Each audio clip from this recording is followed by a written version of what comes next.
ଆଜି ଆମେ ନୂଆ କାହାଣୀକୁ ଶୁଣିବା। ଆଜି ଆମେ ଗୋଟିଏ ନୂଆ କାହାଣୀ ଶୁଣିବା। ନାଁଟି ହେଉଛି ଗୋପର ଗୁରୁ ସେବା। ଗୁରୁ ସେବା କଲେ ସମସ୍ତଙ୍କର ଜୀବନ ଧନ୍ୟ ହୋଇଥାଏ।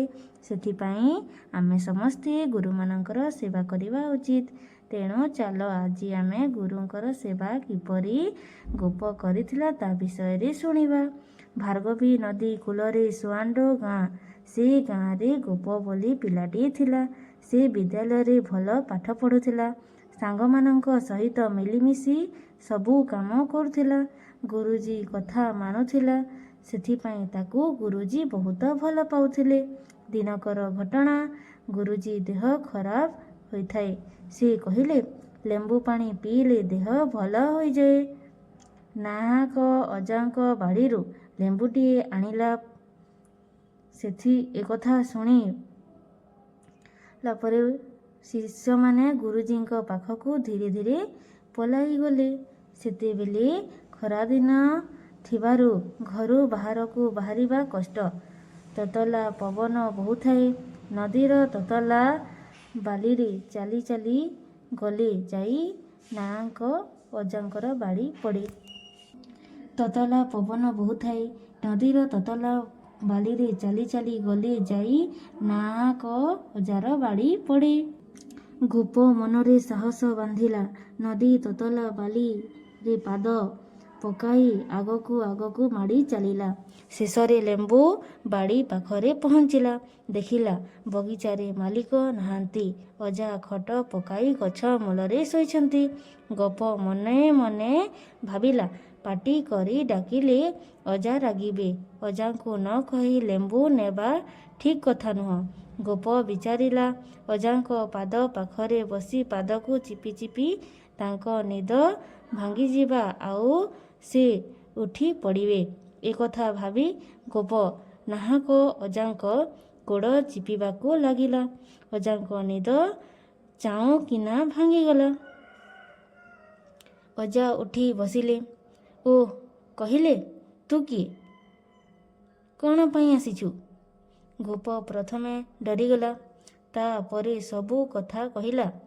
ଗୋପର କଥା ଶୁଣି ଅଜା ବାଡ଼ିକୁ ଯାଇ ଲେମ୍ବୁ ଆଣି ଗୋପ ହାତରେ ଦେଲେ। ସେହି ଲେମ୍ବୁକୁ ଧରି ମନ ଖୁସିରେ ଗୋପ ଫେରି ଆସିଲା। ଗୁରୁଜୀଙ୍କୁ ଲେମ୍ବୁ ପାଣି ପିଇବା ପାଇଁ ଦେଲା। ଲେମ୍ବୁ ପାଣି ପିଇବା ପରେ ଗୁରୁଜୀ ଦେହ ଭଲ ହୋଇଗଲା। ଗୁରୁଜୀ ଖୁସି ହୋଇ ଗୋପକୁ ଆଶୀର୍ବାଦ କଲେ। କହିଲେ, ତୁ ଜୀବନରେ ବଡ଼ ଲୋକ ହୋଇ ଦୁଃଖୀ ଦରିଦ୍ରଙ୍କର ସେବା କରିବୁ। ଗୋପର ପ୍ରକୃତ ନାମ ଥିଲା ଗୋପବନ୍ଧୁ ଦାସ, ଯାହାକୁ ଆମେ ସମସ୍ତେ ଜାଣୁ। ଆପଣମାନେ ଜାଣିଛନ୍ତି କି ଜାଣିନାହାନ୍ତି କମେଣ୍ଟରେ ଜଣାଇବେ। ଥରେ ଦୟା, ଭାର୍ଗବୀ ଓ ସୁଭଦ୍ରା ନଦୀରେ ବନ୍ୟା ଆସିଲା। ଘରଦ୍ୱାର, ଗାଈଗୋରୁ, ଗଛପତ୍ର, ଧନସମ୍ପତ୍ତି ସବୁ ପାଣିରେ ଭାସିଗଲା। ଲୋକମାନେ ଖାଇବାକୁ ପାଇଲେ ନାହିଁ। ବିଭିନ୍ନ ରୋଗରେ ପୀଡ଼ିତ ହେଲେ। ସେତେବେଳେ ଗୋପବନ୍ଧୁ ତାଙ୍କର ସାଙ୍ଗମାନଙ୍କୁ ଧରି ଚୁଡ଼ା, ଚାଉଳ, ଲୁଗାପଟା ଓ ଔଷଧ ଧରି ଗାଁ ଗାଁ ବୁଲି ବାଣ୍ଟିବାକୁ ଲାଗିଲେ। ଲୋକମାନଙ୍କର ସେବାରେ ଜୀବନକୁ ବାଜି ଲଗାଇଦେଲେ। ତାଙ୍କୁ ଲୋକମାନେ ଉତ୍କଳମଣି ଗୋପବନ୍ଧୁ ଦାସ ନାମରେ ଜାଣିଲେ। ଯେଉଁ ଛୁଆଟିର ଆମେ ଆଜି ଗପ ଶୁଣିଲେ, ସେ ଛୁଆଟି ହେଉଛନ୍ତି ଗୋପବନ୍ଧୁ ଦାସ, ଯିଏକି ନିଜ ଜୀବନକୁ ରୋଗୀ ସେବାରେ ଉତ୍ସର୍ଗ କରିଦେଇଛନ୍ତି। ତାକୁ ଆମେ ମଧ୍ୟ ଉତ୍କଳମଣି ବୋଲି ଜାଣୁ। ଗୁରୁ ଯେଉଁ ଆଶୀର୍ବାଦ ଦେଇଥାନ୍ତି, ସେଟା ସବୁବେଳେ ଆମକୁ ଉଚ୍ଚକୁ ନେଇଥାଏ। ତେଣୁ ଆମେ ଗୁରୁଙ୍କର ସେବା କରିବା ଉଚିତ। ଏ କାହାଣୀରୁ ଆମେ ଏହି କଥାଟି ଶିଖିଲେ। ଯଦି ଆପଣଙ୍କୁ ଭଲ ଲାଗିବ ତାହେଲେ ଲାଇକ୍ କରିବେ।